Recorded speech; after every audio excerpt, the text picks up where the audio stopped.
launched this product called as subvention-based education loan. That was kind of first time in India. We kind of structured this as an education institution for degree courses. Until then, you only had these things for short-term certification-based programs, but for a degree program like engineering, MBA, MTech, we structured this program with one of the NBFC. You know, we heard about who Vikram is as an entrepreneur or what inspired him, who Vikram is as a person, what made you who you are today. A little bit about your early childhood.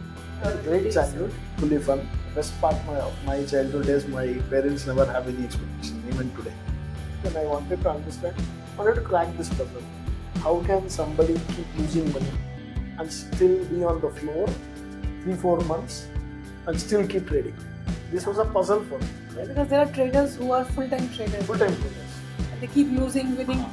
How do they deal with this spiral? Right. So, to my luck, I met one of the person there who introduced me to a professor. Then meet this professor, he explained me everything. That is how I started loving finance. So he was a finance professor. Hi, I'm your host Pamela from Bangalore, India, and you're tuned into Season 2 of Transition Story. You're about to hear an enriching story driven by self-belief, passion, a lot of resilience, and personal growth. I'm so excited to welcome our next guest to the show. Hi everyone, it's a pleasure and a distinct honor to host Vikram today on the show. Vikram is a second-time co-founder, and in his current venture, he's doing some exciting things that we will learn about from him in a short while. Vikram, welcome to the show. Thank you, Pamela. Thank you for having me on the show. Excited to have this discussion and conversation forward. Okay, nice. So Vikram, it all started with Standard Chartered, if I understand correctly. That's right. Tell us a little bit about your early life. How did entrepreneurship happen? Yeah, that's right. So I come from a rural place, right? Started my journey with Standard Chartered Bank, and then with Standard Chartered I was part of this credit team, managing the underwriting and all these things. Post that, I joined this organization called Industrial Finance Corporation of India, which is primarily into financing, debt financing for larger projects, larger and larger tenure projects. There I was part of underwriting for these big ticket disbursements. Post that, I joined this wonderful group called Acharya Group, which has 7 to 8 different business verticals. And I was managing the finance for the group, both investor connect, fundraising, and all these things. Also was part of the strategy team, was working very closely with these wonderful people who are in the leadership role. Right. Post that, it was during this COVID, I stumbled upon starting something. Right? And it just happened. I did not plan. I must say I'm not a very planned entrepreneur. Right? It happened. Accidental entrepreneur? Absolutely, accidental entrepreneur. It so happened because of COVID. Right? At COVID, with Acharya, there was this small issue related to fee enrollment, admissions, which has an education vertical also. Now, because of COVID, because of a lot of uncertainty, parents were not comfortable spending the cash that they had. Everybody wanted to conserve cash. It is that point in time, we planned as a team and launched this product called as subvention-based education loan. That was kind of first time in India. We kind of structured this as an education institution for degree courses. Until then, you only had these things for short-term certification-based programs, but for a degree program like engineering, MBA, MTech, we structured this program with one of the NBFC, and that product did really well. So that is when I started realizing that the concept of subvention-based lending. The subvention-based lending is where the institute took the interest payment. Right? They said if a parent or student borrows money, let's say 10 lakh rupees from a bank to finance the education, what will bank do is bank will add interest, and then with interest the student or parent has to repay. Correct. In our case, what we did was we said the institute, Acharya will pay the interest. So you borrow 10 lakh, you repay exactly 10 lakh within 4 years. Wow. Or whatever is the tenure of the course. This, to our luck, got us a lot of traction. People started, calling us. Until then, the admission was an issue. Not only for Acharya, for all the education institutions. Because the COVID second wave was happening, and then people were conscious about spends. That is when I realized that innovation in product, right, can attract a lot of customers. I mean, if you deliver that innovation to people who actually need it, right, that is when I started thinking that something in this space needs to be done. And with the help of Acharya leadership, We started structuring this product, and then I realized this can also be copy pasted to end consumers in other areas, Other verticals. other verticals. Like somebody wants to buy a mobile phone or somebody wants to buy a laptop, whatever it is. At that time, the concept of subvention-based digital lending was not that popular in India. There was this company in UK which was trying to invent, and the CFO of that company was Indian. Okay. So I had got in touch with him. My intention of me getting in touch with him was to actually invest in their business. That was a tiny startup. Today it is a big startup. They have grown exponentially. I wanted to bring that model here. Okay, there were a couple of players, but they were all doing it differently. But we wanted to launch this product as a subvention-based Lending business. B2C lending, digital B2C. lending. So, B2C. okay. It was B2C. I really loved it. It caught, the traction was fantastic. There was good number of disbursals. Bankers and NBFCs were willing to work with us. All people do is they download the app. When the minute the KYC gets completed, credit underwriting is done, and then you go buy whatever you wish to. It gets automatically converted into 3 EMIs, interest free. Yeah, I've seen that. Really well. It was retail doing stores. It was doing really well. But suddenly one day the RBI changed the regulation. What we were doing is we were like other players loading the credit on a prepaid instrument. The time I was working with S Bank, we used to take their debit card, right? And then we were loading credit on the debit card. So the bank or a partner BFC loads credit on that debit card actually. It's a prepaid debit card. RBI was right. They said, look, you are taking a debit card. You are loading credit onto it. Making a debit card, credit card. Right? Correct. They were not okay with that. So from a regulation perspective, this was a roadblock. They came heavily. They said immediately this has to stop. That was a shocker. Right? Things were going good. I had a term sheet with me. I was about to close the fundraise, and this happened. So all the NBFCs with whom I was working with, they all said, no, we will not be able to do lending. This also created issues in terms of the collections that I have to do. The moment people understood that this is a product which is not approved and validated by RBI, people were not ready to repay also. Correct. Not everybody, but a good chunk of people, when we called them, they said, RBI has barred this product, so I will not be able to pay. I wanted to do something again. I stopped everything, took a break. Then started analyzing where the space is for subvention-based lending. That is when bit of market research, I realized B2B is something. It's a good space to venture. Yeah, it's still not crowded. It's massive opportunity. So there was opportunity. There was less competition. Less competition, and to be honest, it's one of the toughest market to crack. So you have few players who were just starting, and I thought, okay, there is good amount of space, and some of these startups were covering northern side of the country, right? And this space was still, people did not. I did my own survey research, visited the retail stores, realized that this concept still people haven't heard, right? Correct. Then wanted to start something, and then that's our second time entrepreneurship. Second time entrepreneur, and to my fortunate, Subhash joined. We both decided because he was also trying the same thing with one of our. So you have a good co-founder with you. Yeah, absolutely fantastic. Subhash was on the show. Yeah, I've seen that episode. A wonderful episode. I must thank you. So that is how my journey actually started. Excellent. It is such an inspiring journey, and I'm sure people listening to this would be greatly inspired. We heard about who Vikram is as an entrepreneur, or what inspired him, who Vikram is as a person, or what made you who you are today. A little bit about your early childhood. Great childhood, fully fun. The best part of my childhood is my parents never have any expectation, even today. All they say is, you do well, that's it. And they're from agriculture background, right? Even today they do the agriculture, farming, from both sides, right? My parents and my wife's parents, they always wanted me and my brother to be happy. So you had a sibling? I have a brother. Thoroughly enjoyed it, but it so happened that when I was doing my 11th, right, the first PUC, my father had invested some amount of money in shares. State Bank of India, some shares he had. He one day asked me to see how this can be. The process of dematerialized had just started. He asked me if I can help him with those things. Then I visited this place, which is a stockbroking house. I had just completed my 10th. I go to this office and I see people sitting in front of computers. They are tracking something. All the company names are listed. Then I asked him, how do we convert this shares into physical shares into demat forms? It was a lengthy process. It was a long process. I had to visit that place almost weekly twice for more than 3 to 4 months. Then I was like, by this time I started having this curiosity, right? What is that these people are doing? They were shouting, screaming, and sometimes they are upset. The markets go up, they're all happy.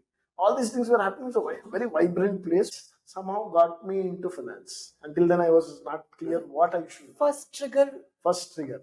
Though I was a commerce student, I had no clue what career I should build. But this, the place where I was going, stock broking office, gave me that introduction to stock market. And then I jumped into it. I asked my father to give me some money so that I want to try, because everybody there, they were saying you can make good money out of stock market. Now it so happens, as always, I lost all the money. That's where the learning starts. I lost everything because I was thinking that you do some trading and you can make some quick buck. That the whole environment was preparing you for that, because it's a broking house and brokers want you to trade because they get commission. Whether you make money or lose money, they get commission. Then the money is gone. I went to my father. I said, this is gone. Sorry. He luckily said, okay, imagine that is your tuition fee, and then see what best you can do. Focus on academics. But I was not able to focus on academics because this was there in my mind that I have lost significant amount of money. Then I wanted to understand, wanted to crack this puzzle. How can somebody keep losing money and still be on the floor 3-4 months and still keep trading? This was a puzzle for me. Right? Because there are traders who are full-time traders. And they keep losing, winning. How do they deal with this spiral? Exactly. So, to my luck, I met one of the person there who introduced me to a professor. I meet this professor. He explained me everything. That is how I started loving finance. So he was a finance professor. So he started explaining me how things work, how the stocks get traded, what is the underlying asset, what is the valuation, all these things. So then I started liking finance. And then I decided, okay, anyway, I'm already a commerce student, so I'll start my career. Natural progression to get into finance. But the thing was, the family that I come from, it is more like you stay in the hometown. Right? You do not suddenly go out. And this was in Karnataka? Karnataka. This place is called Davanagere, 250 kilometers from Bangalore. So, but I had made my mind. I said I'm leaving. So I went to Mumbai. I just went there, found few people, made some connections. Started my journey as an analyst of the equity broking firm, Kotak Securities. So that was my path to finance. So started building my career there. From Kotak Securities, moved to Standard Chartered. That is how it happened. But this world of finance always very fascinating for me, even today. And when you said that in Acharya Group you created that BNPL product or that interest adjustment product, the subvention product, that triggered your entrepreneurship journey to look for a B2C product. How did Quid happen? Like, what prompted you? I know, your zero pay product did not work due to regulations, but then you switched to B2B. Correct. So, of course, there was an opportunity, but was it intrinsic motivation that you still wanted to pursue entrepreneurship in finance that led you to do something like this? Somehow I never had this thought process like that. I always wanted to solve some problems because I tasted this in zero pay, right? That is the product. It's like a magic, right? If it works, it is really like a magic. You build something and people like it. That is something always triggers me, right? Try something new, stay curious, understand, learn. So innovation is something I really love doing something like that, but never thought or planned that I have to become an entrepreneur, run a startup and then fundraise. This was never my thought process. Always was interested in solving key problems. What problems people face? What problem do they have? How can we solve it? As a puzzle. That was always my focus. But then things happened on its own. I would rather say I was lucky, I was blessed. Fate had its plans for you. Absolutely, yes. That way I always say I'm blessed. It happened that way. Great. So tell us a little bit about your personal side. How do you manage a demanding entrepreneurship role along with family? I don't know. That's a very difficult question. Last 1 year has been a little bit more on the building side, right? Building the business right now. Last 1 year I've never been, I didn't get much time to spend with family. But having said that, they're always with me. They understand. They kind of thing that I'm doing. They know that it's very challenging. Building a startup and then scaling it. See, building a startup is easy. The challenge is scaling. Right? Anybody can build a startup. Anybody can innovate. That is okay. The moment when you touch that level where from that point you have to scale, that is when you need a lot of bandwidth. Correct. And the family support is critical. So my entire family, they're always with me. They understand. They help me in whatever I do. So, when we had spoken to Subhash, we learned a little bit about Quid, about the BNPL for B2B. Tell us, at what stage of the business are you at? Like, the product is ready, you're still bringing up innovation. So, tell us a little more about what Quid does and how is it going to really revolutionize the. Is it okay to say microfinance? No, we do not call it as micro. But I'll just give you a brief on what we do and how it works. Sure. That Quid, Quid is a B2B supply chain fintech. Right. What we do is we recognize anchors who are suppliers, you can say. Suppliers can be anybody, right? It can be a distributor or a B2C brand or a manufacturer who sells something to a buyer, another business. Now we enroll with them, we onboard them as our partner, and through them we onboard all their buyers. Right? It can be a small retail store or a big distributor also. Okay. Right. Now the idea is when, let's say, this distributor, the supplier, right, when he has to sell goods to the buyer, what he does is actually he's running a banking business. He borrows from bank and then he sells it to his buyer, waits for the buyer to pay. It can be 15 days or sometimes it can be 6 months. So there's a credit period. Depending on the industry that they are operating. Yeah. Now for 6 months, the supplier is waiting for the buyer to pay him back. Two things happen here. One is working capital gets choked, right? The second thing is he's taking the risk. Yes. The buyer may not repay. Yeah. Right? So both these put together can have a heavy impact on his balance sheet negatively. And he's not able to grow his business because working capital is always limited. Now, this is the problem that Subhash and I wanted to solve innovatively. What we said is, okay, let's flip it, right? We said, let there be a NBFC or bank which will finance this transaction, right? Let the supplier pay us that cut, the interest that he borrows, he pays from the bank, money, from the bank when he borrows, right? He is willing to. On top of it, what we noticed based on our research is these suppliers always give some form of discounts. And in the industry, they call it as cash discount to the buyer to encourage him to pay early. But that doesn't effectively work. What buyers do is, what retailers do is, they enjoy that cash credit, but they still delay the payment. That is because there's no method or there is no a platform. There's no digitization also to monitor all of this or send notifications. It's all manual. Human based. As you rightly said, if you visit a retail store today and if you were to observe his transaction, each retailer, let's assume he buys from 5-6 different distributors. Correct. Right? Now, each of these distributors, they take printout of the invoice, they send the collection boys to the store, and the retailer is not, nothing is organized for him. Right? Distributor one comes the other day and says, this is your bill, clear it now. Correct. Another branch distributor comes and says the second day. So nothing is organized. So he's basically maintaining a logbook or a register and tracking. Even today it is paper based. I was surprised because I was thinking the invoice is digital now. So, but the market research, if you go to any store, it's still paper based invoice. Wow. And India being a 1.4 billion population, you still and the have number of mom and pop stores and the retailers is huge. The scale is huge. Tracking this piece of paper invoice is big challenge. But you don't know whether somebody has paid, not paid. And the time taken to detect the default or the delay also is significant. Very critical. That is when we thought, okay, this is the problem that we should address. So what we do at Quid today is we digitize the process through ERP integration with our anchors. We fetch their invoice digitally, which is a PDF copy. This gets delivered to the retailer on his WhatsApp with the payment options. Right? He clicks on the PDF, page opens with pay now, pay later. He downloads the app and makes the payment.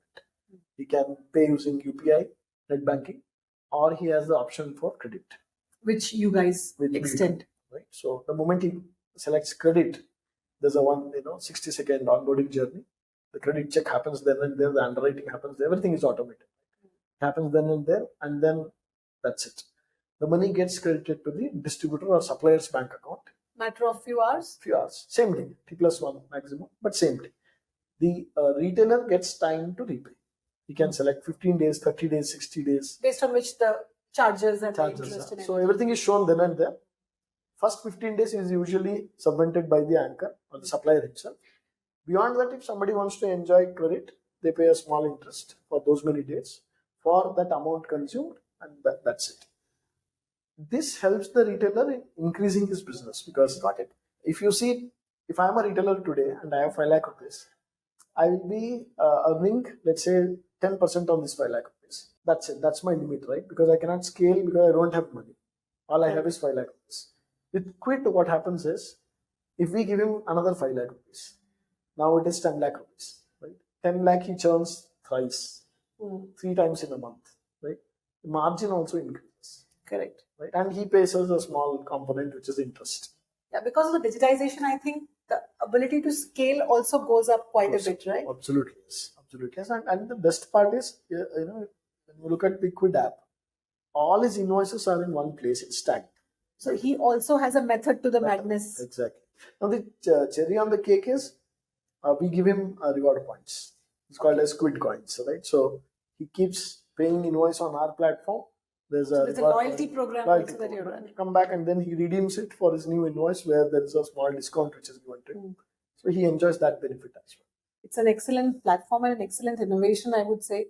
Identifying the market opportunity itself is the first step to success. That's the most challenging part. That's probably the homework, right? 80% of the effort goes into that, and then you focus on operations. So what do you do for the company as a co-founder? What are your core responsibilities? I take care of the lending partnerships. Now that we have our own in-house NBFC, but all these days my role was to bring new lending partners. Right, we had 4 or 5 large NBFCs with whom we had tied up, ensuring the disbursals are happening, ensuring that the credit cycles are always active, the money flow is good for the retailers and distributors. So this was my area. Right? I take care of finances, bringing new which is again your core expertise that you came from. That I've done always. But when I started, I was trying to find distributors, anchors. Right. So one of the cold call that I did went to Rippler. Rippler is one of India's largest anchors. Anchor, right? They are into supply chain, VC funded supply chain logistics player. And then they liked the product, and it was a sales pitch. Right? I went there, I explained them this product. And that is also a place where they introduced me to Subhash. Wow. That is how it happened. So see, it's such a sweet coincidence that you go to a distributor and you're able to find your co-founder there. So what advice, Vikram, you would give to young entrepreneurs? Because if you see today, people go on Shark Tanks, people go on different platforms to showcase their entrepreneurial journey, get funding. And I've spoken to so many entrepreneurs, everybody says funding is not the biggest challenge. You first solve the problem correctly. Exactly. So everybody has different perspectives. So if a 20-year-old or a 30-year-old wants to venture into entrepreneurship, what would be your 2 cents or advice to that person? Learning from my mistakes, right? I would say the key for any startup is to properly identify the problem statement, the pain point, right? That has to be very clear, right? In one of the book, which is written by Reid Hoffman, he gives you a matrix. A lot of us miss it, right? We think there is a market, we think there is some innovation, there is some startup can be built, but that is not the case. What he says in this book called Blitzscaling, he beautifully explains how you should validate an idea, business idea. Right? You first ask whether the customer is desperate for it. If he is not desperate, then you don't have a business. Correct. The customer has to have that pain, the problem which is hurting him a lot. Right? Yeah. The second is the frequency of the problem. How frequently he is facing that problem. Right? The third point is it scalable? So he gives you this wonderful metrics. My suggestion to anybody who want to get into startup is that first read the book. It gives you a lot of perspectives. We miss it. We think there is this opportunity, we can build a business. And it is not that.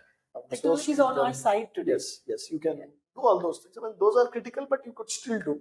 But fundamentally, the problem statement has to be very strong, and your solution to that problem should be scalable. A lot of time we have a solution, but it may not be scalable. It may not be scale. Scale is, of course, important in any business. If you really want to grow the business, scale is super important. Right. But was this book like a guiding star for you when you were building business? I mean, there are many such books. There are books which will help you for second layer thinking. Otherwise, we always tend to overlook a lot of things. There's this book, wonderful book called Behind the Startup, which tells you a story of how the startup work culture gets built. Another book called Predictably Irrational, right?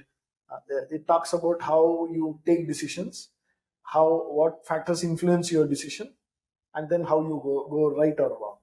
Right? The problem is how you select a problem statement. Right? And the book says very intelligent people tend to pick up very complicated problems which are not scalable. Yeah, because their intelligence is steering them towards choosing something. They have this dopamine high wherein they want to pick up a very complicated problem. That may not be scalable. That is the mistake we do, right? On the other side, contrary to that, you may pick up a very simple problem, which is where people are desperate to be solved. Yeah, so look on the other side. Exactly. And those it can be very simple. Yeah. It can be very simple. And it should occur frequently. So, and it should be scalable. So you can put it's a matrix, right? You can put weights and then you can do the calculation. So these are some of the things which I would say, but fundamentally, Pamela, if you ask me, staying curious solves a lot of problem. It keeps you giving you new learning. I would say stay curious, go with a lot of books, read, understand, and most importantly, it is between you and the market, right? What market research you do. If you have the passion to go to store or visit these customers, talk to them, try and understand what they do in a day, right? How does their day look? These are some of the things which I would suggest based on my learning, because whenever I've not done this, things have gone wrong. That much. So basically understanding the customer journey, going and spending time in the actual field to understand how the problem that you're solving is taking birth and how it is transpiring, right? Yeah, no, excellent. Vikram, it was so nice talking to you. It is really enriching to learn from your entrepreneurial journey, how you did not give up after your first startup did not work, and you're building something so meaningful. And I'm sure young entrepreneurs who are listening to this would get inspired, and you had such strategic and tactical advices. So they should go and read the book that you suggested. They should also go and live the problem themselves to see how deep the problem is. And you rightly said a lot of time went in defining the problem, which most entrepreneurs should do. And I think, I should acknowledge this, that Vikram is also a very humble person. So I think humility also plays a role in the growth of an entrepreneur, because when you're humble, you deal with people around you with a lot of humility.